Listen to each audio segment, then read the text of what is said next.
सभी को कृष्ण जन्माष्टमी की बहुत बहुत शुभकामनाएं। आज है हमारे कान्हा का जन्मदिन, और कान्हा का जन्मदिन हो तो उनके बारे में बात नहीं हो, उनके भजन नहीं गाए जाएं, ऐसा हो सकता है। और सबसे बड़ी बात, कान्हा की ट्रीट। तो आज हम बनाने जा रहे हैं कान्हा का फेवरेट पाक। पाक के लिए हमें ज़्यादा कुछ नहीं चाहिए।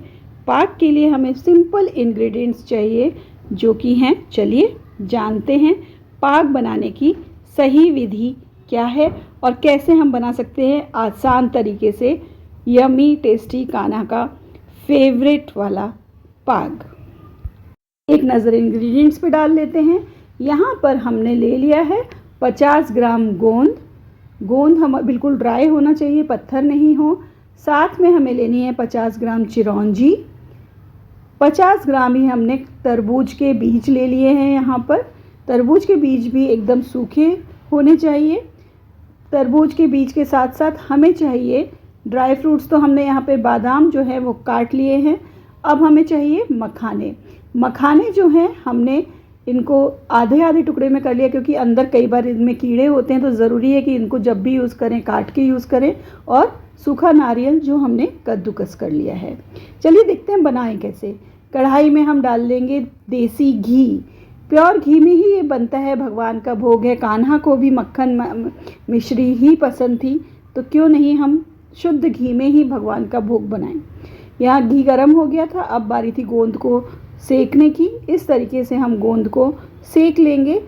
अच्छा फूल के ये जब तक सफ़ेद रंग का ना हो जाए तब तक इसे भूनना है, क्योंकि कई बार क्या होता है हम आधा कच्चा अगर निकाल दें तो इसको खाने में बहुत दिक्कत आती है। तो बेटर है कि इसको पूरा फूलने दीजिए, सफ़ेद देखिए ऐसा इस तरीके से हो जाएगा।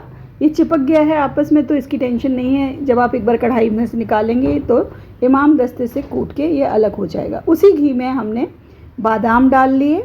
बादाम को हम हल्का हल्का भून लेंगे, कच्चापन नहीं रहे, क्योंकि ज़्यादा दिन तक चलाने के लिए ये प्रॉपर रोस्ट होने ज़रूरी हैं। अब हम डाल देते हैं इसी में अपनी चिरौंजी भी।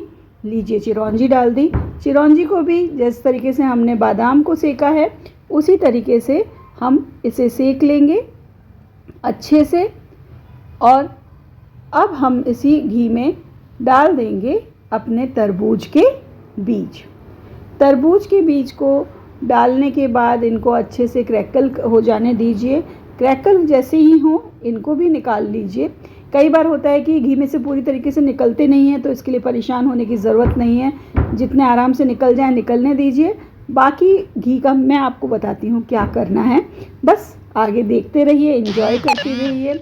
और इस तरीके से लीजिए। अब हम इसमें मखाने डाल देंगे। मखानों को भी हमें अच्छी तरीके से भूनना है, जिससे कि इनमें क्रंची जो टेस्ट है वो आ जाए। और अच्छे से इनको घी में सेक लेंगे जब तक ये हल्के से सुनहरे नहीं कहेंगे, हल्का सा इनका सफ़ेदपन जो है वो कम हो जाएगा। इस तरीके से हम यहाँ भून चुके हैं। और अब इसमें हम अपना कद्दूकस करा हुआ सूखा नारियल डालेंगे। नारियल भी भून लीजिए, जिससे कि इसके अंदर का जो मॉइस्चर कंटेंट है वो ख़त्म हो जाएगा और आपका पाक जो है काफ़ी लंबे समय तक चलेगा। इस तरीके से हमने कद्दूकस करा हुआ नारियल भी डाल के मिक्स कर लिया था उसी घी में। देखिए जितना घी लिया था उसी में हमारे सारे काम हो गए हैं।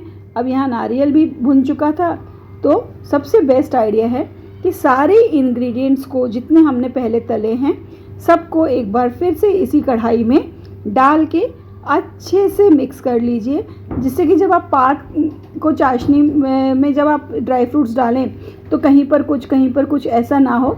इस तरीके से हम सबको अच्छे से मिक्स कर लेंगे। इस तरीके से हम मिक्स कर लेंगे जिससे कि सारे इंग्रेडिएंट्स जो हैं वो आपस में घुल मिल जाएं। लीजिए अब हम बनाते हैं पाक के लिए चाशनी। चाशनी बनाने के लिए हमने यहाँ पर करीबन 200 ग्राम चीनी कढ़ाई में डाल ली थी। आप चाहें तो इसके आप गुड़ में भी बना सकते हैं, या फिर खजूर का पेस्ट करके उसमें आप इन ड्राई फ्रूट्स को मिक्स करके बना सकते हैं पाक। तो यहाँ पर हमने ले ली है चीनी। चीनी में हम 200 ग्राम चीनी में 1 छोटा कप 100 ml पानी डाल देंगे और अब हम इसे चाशनी बनने के लिए रख देंगे। देखिए इस तरीके से ये पिघलती जाएगी और आपकी चाशनी जो है वो कुछ ही मिनटों में तैयार हो जाएगी। बस इंतज़ार है थोड़ी सी देर का। इस तरीके से हमारी चाशनी जो है बन गई है। अब देखिए पानी लीजिए कटोरी में और चाशनी थोड़ी सी डाल के देखिए नीचे, अगर चाशनी के ऐसे बॉल बन गए हैं तो इसका मतलब आपकी चाशनी का जो पाक के लिए चाहिए वो तैयार है। अब हमें जो अपने तले हुए ड्राई फ्रूट्स थे उन्हें इस चाशनी में डालना है। अच्छे से इनको बहुत अच्छी तरीके से हम इसमें डाल के मिक्स कर देंगे, जिससे कि कहीं पर भी जो चीनी है वो ऐसा ना हो ना ही पहुँची हो, हर जगह चीनी बराबर पहुँच जाए। और फिर इस तरीके से कोई थाली या बड़ी प्लेट आप ले लीजिए और उसमें सारा पाक जो है वो निकाल के अच्छे से इसे हम एक इस तरीके के बर्तन से या बाउल से दबा देंगे और ठंडा होने के लिए रख देंगे। लीजिए बस देर किस बात की थी, हमारा पाक ठंडा होकर तैयार है। अब हम इसके स्लाइसेस ले सकते हैं या फिर इवन टुकड़े नहीं आते तो कोई बात नहीं, पाक है, पाक की कोई अपनी शेप नहीं है।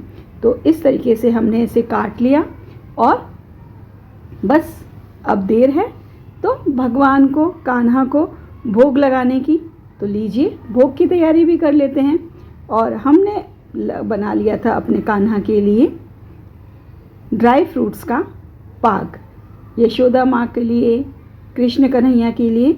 इसी के साथ आप सब भी इस रेसिपी को ट्राई कीजिए, अच्छी लगे तो चैनल को सब्सक्राइब करना ना भूलें, लाइक करें, शेयर करें। Happy Janmashtami to all of you.